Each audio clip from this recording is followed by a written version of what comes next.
The people of the Middle East, like people everywhere, are seeking a chance to contribute and to have a role in the decisions that will shape their lives. Leaders need to respond to these aspirations and to help build that better future for all. They need to view civil society as their partner, not as a threat.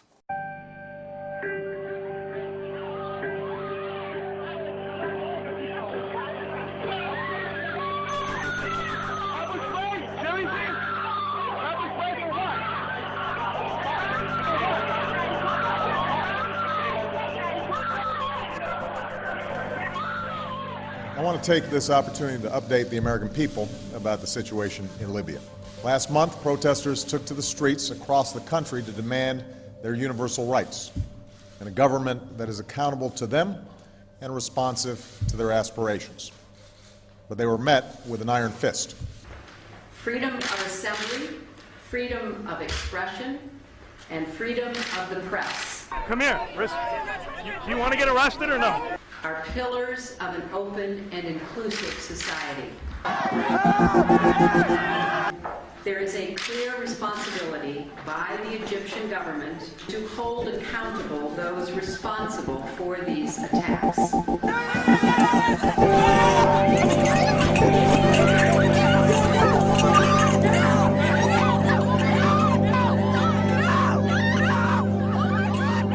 For months, the Iranian people have sought nothing more than to exercise their universal rights. We call upon the Iranian government to abide by the international obligations that it has to respect the rights of its own people. We call for the immediate release of all who have been unjustly detained.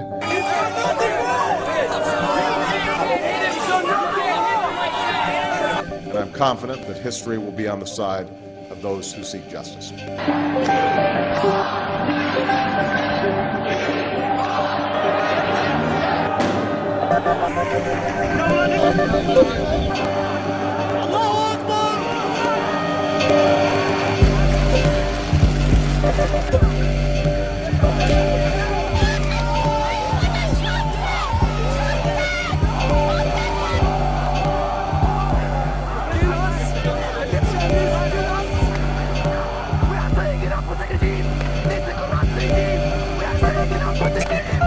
I will not stand by and just watch. I will not do it. So take me to jail right now, because I will not. After all that my parents gave me, I can't do one thing for them and tell them that I would rather die than be quiet and watch everything that they worked for go away. When all of God's children, black men and white men, Jews and Gentiles, Protestants and Catholics, will be able to join hands and sing in the words of the old Negro spiritual. I'm not moving. I'm not moving. And I'm not moving. I'm a law student at George Washington University, and I'm not moving. I will go to jail tonight because it's not right.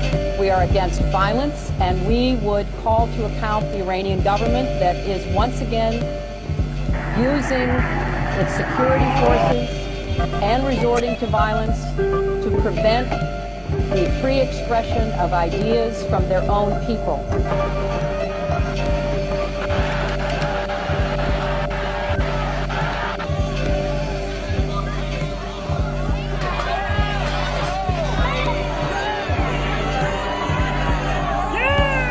Instead of respecting the rights of his own people, Gaddafi chose the path of brutal suppression.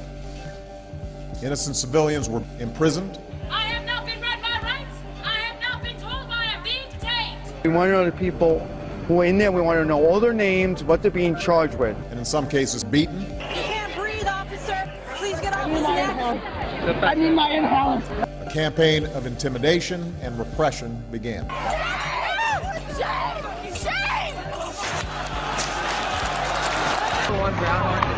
It is the responsibility of the government of Libya to respect the universal rights of their own people, including their right to free expression and assembly.